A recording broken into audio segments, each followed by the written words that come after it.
নমস্কার বন্ধুরা, বাংলাতে আপনাদের স্বাগত। আজকে আমি আপনাদের জন্য একটি গুরুত্বপূর্ণ খবর নিয়ে এসেছি। খুবই গুরুত্বপূর্ণ। ডাব্লিউবিপিতে কিন্তু আবারও নিয়োগ হচ্ছে। এবার কিন্তু এক্সাইজ ডিপার্টমেন্টে নিয়োগ হচ্ছে কনস্টেবল পদে। কিছুদিন আগেই কিন্তু এক্সাইজ ডিপার্টমেন্টে এসআই পদে নিয়োগ হয়ে গেছে, তার মেন পরীক্ষাও কিন্তু হয়ে গেছে এবং এবার কিন্তু তোমাদের কনস্টেবল পদে নিয়োগ করা হচ্ছে। ছেলে এবং মেয়ে সকলেই তোমরা অ্যাপ্লাই করতে পারবে, এখানে কেউ বাদ যাবে না, ছেলে মেয়ে সকলেই অ্যাপ্লাই করতে পারবে। চলুন একটি ডিটেলসে দেখে নিই। তোমাদের বয়স কিন্তু 18 থেকে 27 বছর হতে হবে। 1/1/2019 হিসেবে 18 তোমাদের হতে হবে। আর এসসি এসটি ওবিসি তোমরা সম্ভবত তোমাদের বয়সে কিন্তু ছাড় পাবে এখানেও।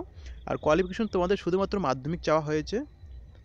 হ্যাঁ, আর তোমাদের কিন্তু বাংলা এবং নেপালি যে কোনো একটি ভাষা, নেপালি শুধুমাত্র নেপালিদের জন্য এবং বাকিদের জন্য বাংলা ভাষা কিন্তু জানতে হবে তোমাদের, লিখতে পড়তে এবং বলতে। আর পরীক্ষাও কিন্তু তোমাদের দুটি ভাষাতেই হবে, বাংলা এবং নেপালি, এই দুটি ভাষাতেই কিন্তু কোশ্চেন সেট হবে, ইংলিশে কিন্তু হবে না।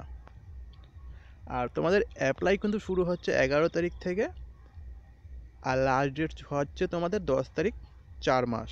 অ্যাপ্লাই কিন্তু এ মাসের 11 তারিখ থেকে তোমাদের শুরু হয়ে যাচ্ছে। তাই যারা যারা অ্যাপ্লাই করতে চাও করে দাও। তোমাদের কিন্তু ভ্যাকেন্সি এবং বাকি সব ডিটেলস কিন্তু এখনও আপলোড হয়নি। আপলোড হলে যথাসম্ভব তোমাদের জানিয়ে দেওয়া হবে। Thanks for watch.